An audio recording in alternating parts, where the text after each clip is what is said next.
Elon Musk का ये tweet रूस के मॉस्को में बीते 23 जुलाई को हुई विमान दुर्घटना से जुड़ा है, जिसमें मरने वालों की लिस्ट में भाड़े की मिलिट्री समूह वैगनर के प्रमुख येवगेनी प्रिगोजिन भी शामिल बताए जा रहे हैं। प्रिगोजिन बीते दिनों काफी चर्चा में थे।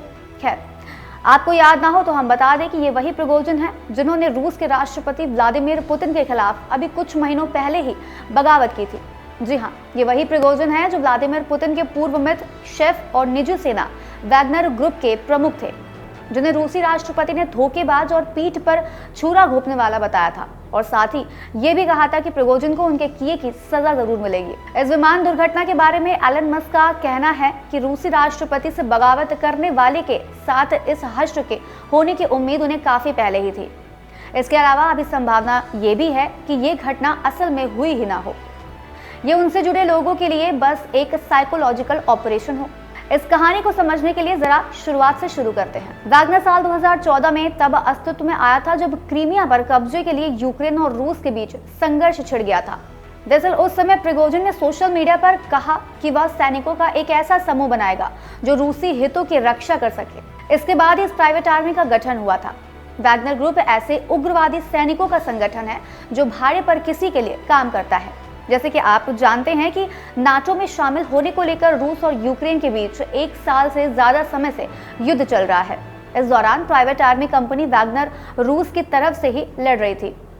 बीते महीनों में इस युद्ध में एक चकित कर देने वाला मोड़ तब आ गया था जब वैगनर सेना ने रूसी रक्षा मंत्रालय के खिलाफ बगावत का ऐलान कर दिया था। अब यहाँ ये सवाल जायज है कि जब वैगनर ने खुद ही रूस के साथ काम करने की इच्छा जाहिर की तो अब वह रूस के विरोध में क्यों उठ खड़ा हुआ था। दरअसल प्रिगोजिन ने बीते 23 जून को रूसी रक्षा मंत्री सर्गेई शोइगु पर गंभीर आरोप लगाते हुए दावा किया कि रूसी रक्षा मंत्री ने यूक्रेन में वैगनर आर्मी पर रॉकेट से हमले का आदेश दिया था, जिसके चलते वैगनर के कई सारे लड़ाके मारे गए।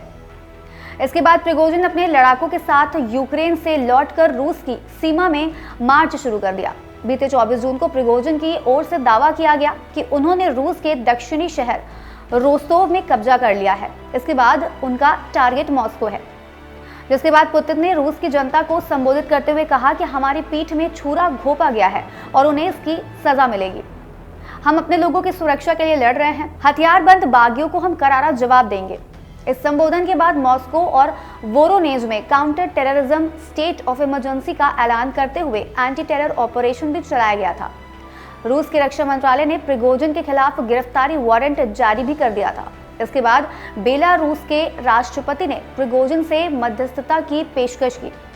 मध्यस्थता के बाद येवगेनी प्रिगोजिन ने सेना पीछे हटाने का फैसला किया, जिसके बाद बीते 24 जून की रात तक वैगनर लड़ाकों ने रोस्तोव में रूस सेना के ऑफिस से निकलना शुरू भी कर दिया था। उस समय के बाद भी जानकारों का कहना था कि ये खतरा रूस के सिर से कितना टला है, अभी ये कहना मुश्किल है। इस मुद्दे के दूसरे पहलू की भी उसी समय से आशंका जताई गई थी और कहा जा रहा था कि प्रिगोजिन के जीवन पर भी संकट मंडरा रहा है। अपनी बात को सिद्ध करने के लिए जानकारों ने डेनिस वोरोनैनकोव, बोरिस नेमत्सोव समेत उन कई लोगों के नाम गिनाए थे जो असल में रूसी राष्ट्रपति के विरोधी थे और जिनकी मृत्यु के बारे में आज तक सही जानकारी हासिल नहीं की जा सकी है। इस मुद्दे पर आप क्या सोचते हैं, हमें कमेंट बॉक्स में जरूर बताएं। आज कार्यक्रम में फिलहाल इतना ही। हम फिर मिलेंगे कुछ नई जानकारी के साथ। तब तक के लिए मुझे दीजिए इजाजत। नमस्कार।